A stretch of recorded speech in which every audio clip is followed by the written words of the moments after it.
So Bryan is Sequoia itself is known for investing in companies.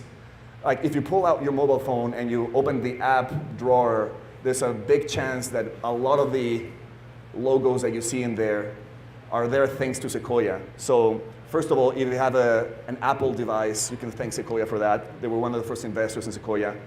This wireless system is probably powered by Cisco, thanks to Sequoia. They were one of the first investors in Google, LinkedIn, WhatsApp, Airbnb, Dropbox. What am I missing? A lot. Rever. Rever, yeah, so they're investors in Rever. And at Sequoia, Bryan focuses mostly on the consumer and enterprise software companies.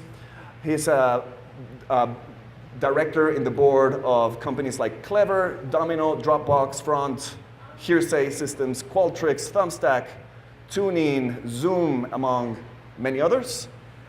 Prior to joining Sequoia in 2008, Bryan was an executive at Google, where he led advertising, sales, operations, and engineering across Europe, Asia, and Latin America.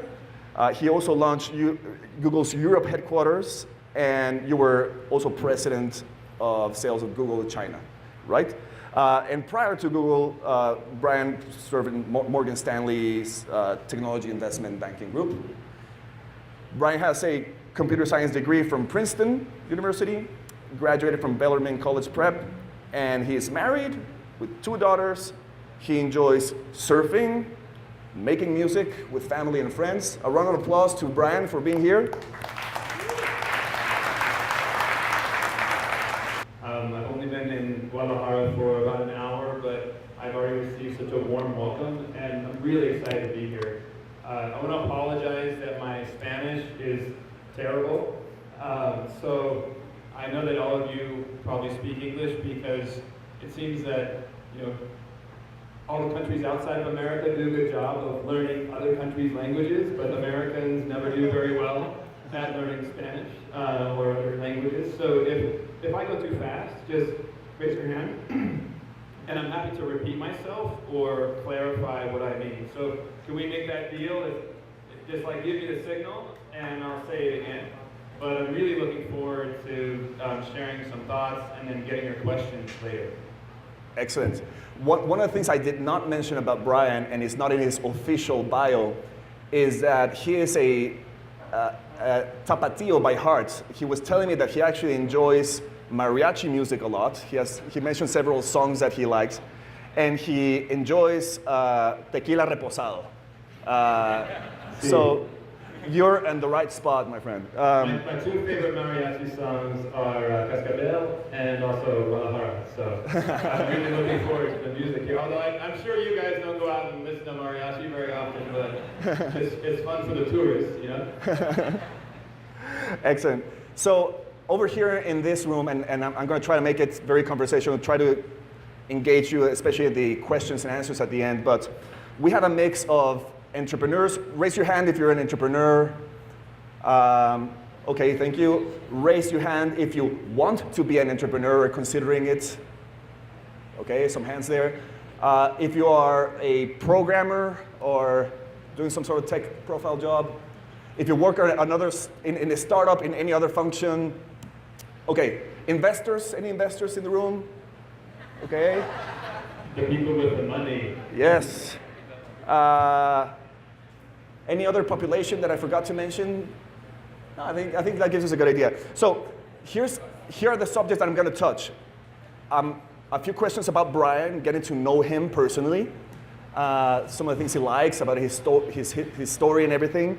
Then we're going to touch up a few different subjects, from some technology trends that he's observing. What are the skills that we need to develop to really make it and be successful in this new environment.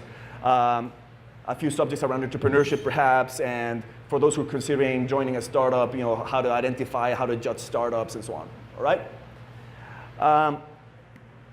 So let's get started. I mean, the most, let's say, one of the more notable parts of your early career is that you were an early Googler.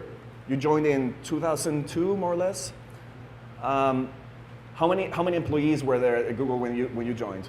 I joined Google when there were 300. Okay, and you left what? So 3 times the size of this room. Okay, 300 people in Google, and you left when there were 30,000 people.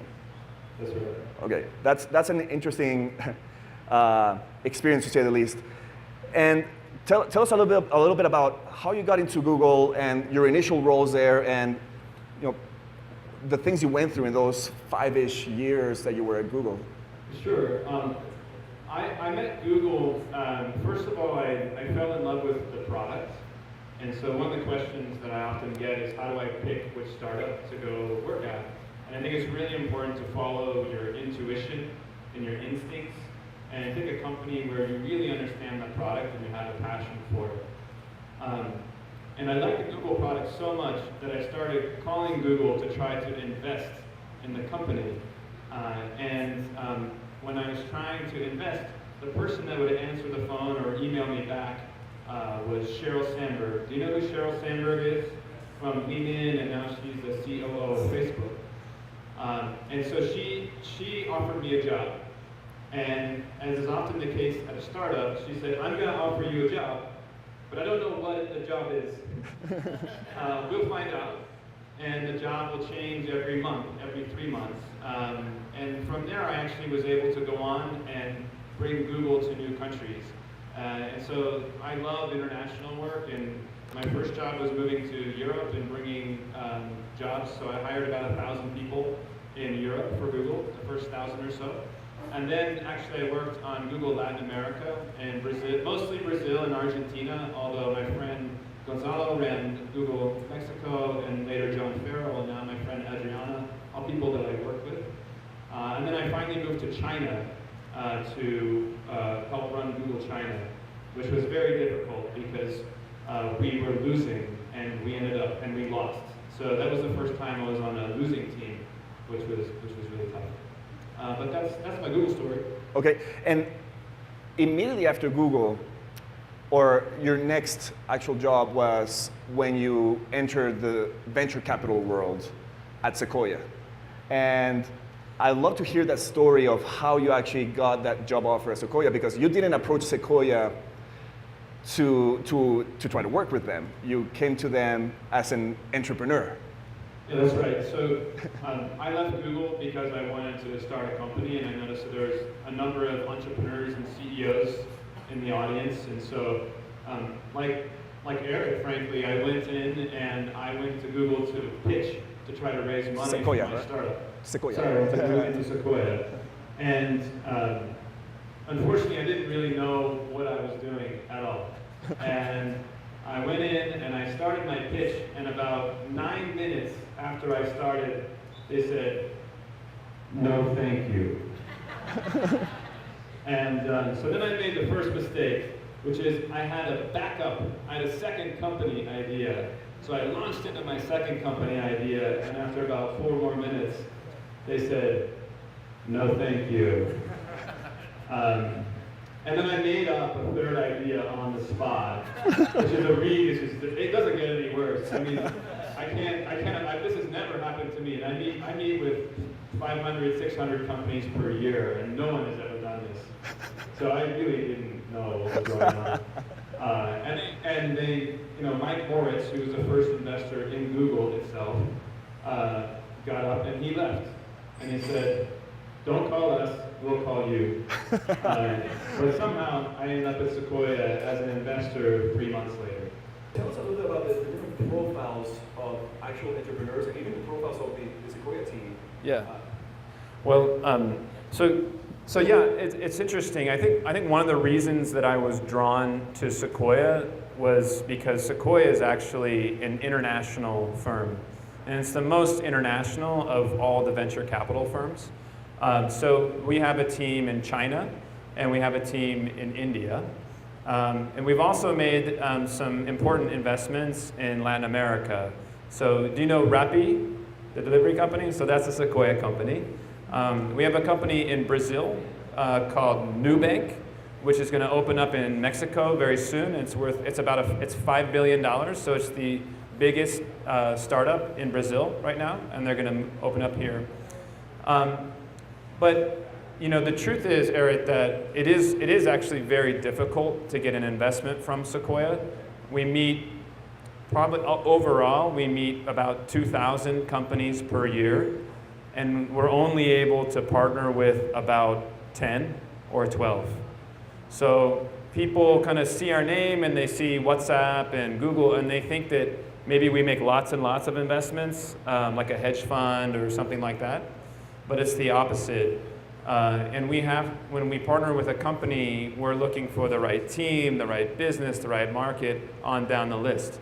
There's something that's really important to note, which comes back to this international theme that I was talking about, which is that more than half of the companies that Sequoia has partnered with are started by immigrants or people that were not born in the United States. I think it's actually over 60%. And so I think it's important to share in this audience, not because you're going to leave Mexico. Ooh, what are the difference in the success rates of hardware companies versus software companies? Traditionally, hardware companies have been much more difficult. And I think it's largely because they're lower margin. So it's really hard to make a good gross margin on a chip or a camera or a computer. And so it's just hard to keep that going and grow to a large scale. Although I think there's been a renaissance in the hardware space recently, because just like people have been iterating on software, there's now an ecosystem that enables startups to iterate on hardware and produce products at a smaller scale. And it's much easier to create a virtual hardware company. It's also easier to create a virtual consumer product company. Like, there are makeup companies that are doing $600 million in revenue that are 3 people in a back room and the rest of it's outsourced. So it's a really awesome time in the world to start a company or join a startup, because really anything is possible right now. So yeah, it's pretty cool. You guys know that though. Last question. Hey, Bryan from Texas. Any advice, Bryan, for those Ooh, nonprofits. So one thing I'll say is, if you don't mind, I'll note one thing that people don't really know about Sequoia, but we invest money, and our money actually comes from nonprofits. So the vast, vast majority of the money that we put into companies comes from nonprofits, and thus, when there's a big IPO or a big return, the money goes back to nonprofits. So back to WhatsApp. WhatsApp made over $1 billion for nonprofits. And those are global nonprofits with offices everywhere, from education to civil rights to medical research, et cetera. For nonprofits, do you mean more like how to get started and how to grow? Is that more the question? Or just in general? Yeah, so I'm sure everybody's heard of YC, Y Combinator. They have a great nonprofit program, which I'm not sure if you're aware of this, but you can apply to YC, just as you can apply to YC as a startup, you can apply to YC as a nonprofit.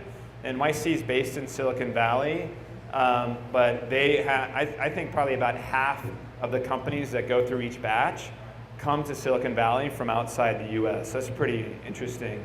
And they always have part of the batch that are nonprofits. I do think for building a nonprofit or any company today, technology in the form of software is more important than ever. So 5 years ago, the average small business or nonprofit was paying for one piece of software. And today, the average is about a dozen pieces of software that they're paying for.